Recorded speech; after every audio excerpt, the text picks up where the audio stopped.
cell phone chargers back there if you need one. Awesome. Thank you. Over Under Sports. Can go watch a game.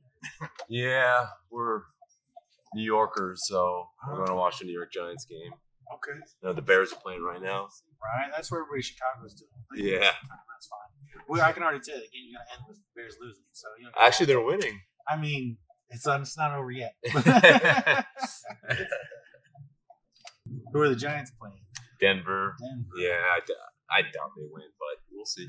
Yeah, look, You got to play as the long game. as it's competitive, That's all you they're can ask at for. least heading in the right direction. Yeah.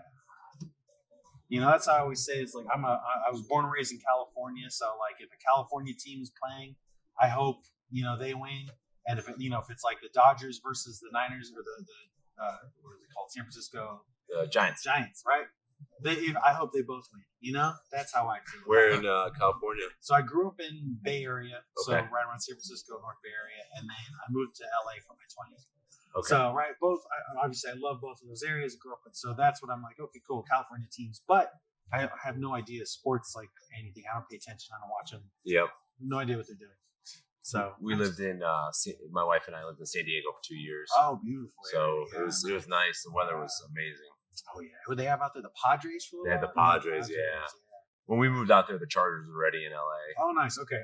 So yeah, we missed them. Yeah, that's right, because they went from San Diego Chargers to LA. Right. Which is not a big commute for them, so that's good. How long you been here? 8 years too long. Okay. Yeah.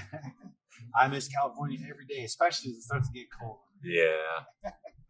You gonna head back at any point, or? Yes, I absolutely plan on it. I totally want to. I was only out here because my daughter. So when her mom and I broke up, she moved here with my daughter, and I was like, well, I work in tech 9 to 5. I do comedy. I do Uber. So like, I can just do this in Chicago.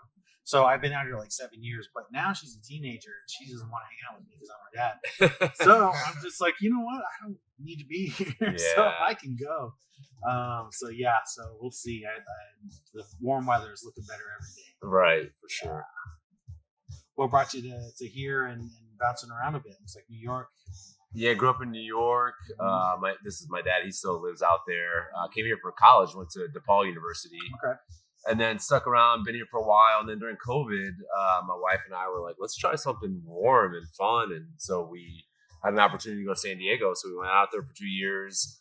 And then had a good time, but I had some friends out there. My wife didn't, so it was a little harder for her to sort of adapt. Yeah. And so we had an opportunity to move back to Chicago in 2022, and we said okay, so we moved back. So yeah, I miss the warm weather in the winter as well. Yes, yeah, that's where I'm looking. Like if I get out of here, San Diego area, Oceanside, something like that. Yeah, Oceanside. Yeah. So we lived in San Diego, and a lot of Californians think this is crazy, but I actually worked in San Clemente, so Orange County. Yeah. So I used to drive. In the mornings, it was a breeze because there was no traffic. Opposite way, yeah. So I would drive by, Carlsbad, Oceanside, through Camp Pendleton, into San Clemente, and then drive home. And coming home would be tough just because of traffic. So that would be like an hour and a half. Fridays it would be like 2 hours. Everyone in LA was going south. But mornings were fine. It was 60 miles. I would make it in an hour. It wasn't bad at all. Yeah. It is definitely a hike, but yeah, like you said, it's beautiful drive too. I mean, on the coast, right? Ocean. Beach, ocean. Exactly. Yeah, that's what I loved. When I was in LA, I was like an on-site technician doing like tech work at different clients and all that stuff. So I'd spend all my day in LA traffic, but I'm like, it's beautiful weather, beautiful girls in. We're like, what am I complaining about? This is nice. So yeah, I did not mind commute traffic at all. Yeah. What kind of work do you do? I'm in healthcare real estate. Oh, interesting. Healthcare real estate. Okay. So we own medical office buildings on hospital campuses. We own some hospitals. We own a lot of senior living communities. Interesting. All over the country. Sure. Skilled nursing facilities, inpatient rehab facilities. Anything in the healthcare sort of realm. Sure. We'll buy it, we'll own it. Yeah, that makes sense. Interesting. Yeah, it's an interesting business to get into. Yeah, well now you have all the aging population, so there's a lot of demand coming into the market. A real need for healthcare. Yeah. And then, so as you own the facility, or do you also staff it and make sure that the people that are there, meet medical qualifications and provide service, or are you just there to collect on the owning of the property? Yeah, so we're just owners, Okay. so we just lease the properties out. So we'll do leasing with health systems, with single practitioners, with physician clinics, anyone who's looking to sort of lease out space.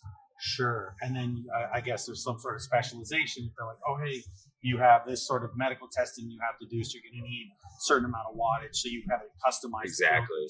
to fit those before you lease them out. Yeah, we'll do that. We give them money to build out their space. You know, if they're like a specialty practice, like, and they need, you know, some sort of like special, you know, build out because they need, I don't know, X-ray machines or whatever.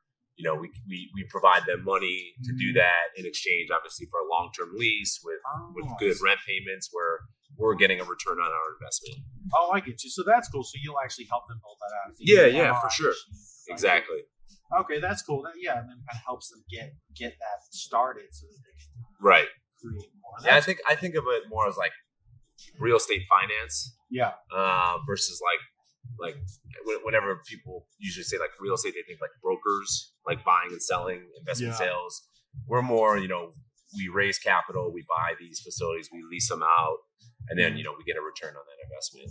Yeah. So but in the long, you know, the one benefit of it is that this place somebody wanted to start a medical facility in that way. Right. They might not have the funds for it. Whereas you guys can say, we've got a blueprint. Exactly. Here we're at. Here's what it costs for us. Yeah. So if they know, like, you know, if they're pretty reputable and they know how to run, you know, the operational side, we feel a lot more confident knowing that we're just not going to throw this money away. Yeah. They've got some record of So a lot of our business we do with health, you know, major health systems. Now, some of them, you know, they may not be that profitable, but you know, they're a major health system organization that's providing healthcare, so we know they're going to be around. Right. So that gets us a little more comfortable with investing, you know, large amounts of money into their space. Yeah, that makes a lot of sense. That's pretty cool. Yeah, I never thought of it that way because I know, like, hospital systems are like bought and owned, or like, and it's like, well, this is the building for the hospital, and they've got a mortgage to pay and a rent to pay or whatever. And then there's a facility of it, but you never see what's the other side of that. Yeah, I mean, like a lot of our properties are on hospital campuses. So when you go to a hospital campus, a lot of time people just think, oh, the hospital owns all this. Or they don't. Same thing with like hotels, like Hilton. Yeah. A lot of people think Hilton owns those buildings. They don't. No. Yeah. Hilton just leases them. They get naming rights. They put them on the building, but they don't own the building. They own the operations, the management company. Yeah, which is really interesting as far as how real estate goes. Right. Because, people would buy the building. They don't want to get stuck with the bag on the building and. Yeah, I mean, they may want to put all their working capital towards, you know, the operations, the management. So if they could just lease out a building and they know that they're going to be profitable, they can pay the rent, that's not going to be an issue, then they don't have to waste capital, you know, large amounts of money on taking out debt, putting cash down to buy, you know, a multi-million dollar building. Exactly, because it is. It's a multi-billion dollar facility. Yeah, that's interesting. Yeah. How long have you been doing something like that? 15 years. So I've been in healthcare for 10, but I've been in real estate for 15. I started off in office, just like regular office buildings, and then I just fell into healthcare, and it was very fortunate just because healthcare is obviously a necessity, and obviously we all saw during COVID, everyone left their office buildings. Yeah. So, you know, obviously Zoom became a thing, and being remote and the need for office spaces, it's coming back, but it'll probably never again be where it was. Yeah, no, I'm fully remote. Happened since 2017, and I will fight tooth and nail. Like I flat out quit places. See, there you go. They're like, hey, come to the office just on Tuesdays. Yeah. So we do a hybrid schedule. I'm in the office Tuesday, Wednesday, Thursday. Monday, Fridays, I'm remote. That's nice at least. Yeah. But the flexibility is nice, especially if you're. My wife she's an attorney. She's full time remote. Oh yeah, nice. That's good. Full time remote. That's good. Yeah. Yeah, because it's at this certain point, it's like, having a 0-minute commute is. I like it. Right. A lot like I mind driving. I like doing this part of it, but to have to go somewhere is the problem. Right. Unfortunately, this guy over here, he works at Trader Joe's. He's got to go in. Oh yeah, you got to go in. Semi-retired. Had to get out of the house, or else I'd end up killing my wife. Right. See, so it's basically, just you retire and you have all this free time. that you never had before. Right. And, you try to figure out, well, what's the way best to, keep yourself occupied, keep yourself healthy, all of the good stuff. So I figured, let me do it, gradually. Yeah. And so, I moved from New York to New Jersey. Mm-hmm. And because my daughter and my grandkids live there. But it looks like, we want to maybe get something out here so we can stay close to my son and his family, so people laugh. They say, hey, everyone, gets that house down south. Right. You're going where it's colder. And, look. That's because you're not done yet. You're still down south. I can always go down south, but I am not a big fan of living in Florida. Sure. Because I've been there where it's like you're in the pool and you're sweating. Yeah. Oh, yeah. I just had some people, Floridians, that moved from here to there, and they love it. But it's really, and that's exactly what they said. There's a extreme heat and humidity that's super hard. Yeah. Looks like right over here. Yep.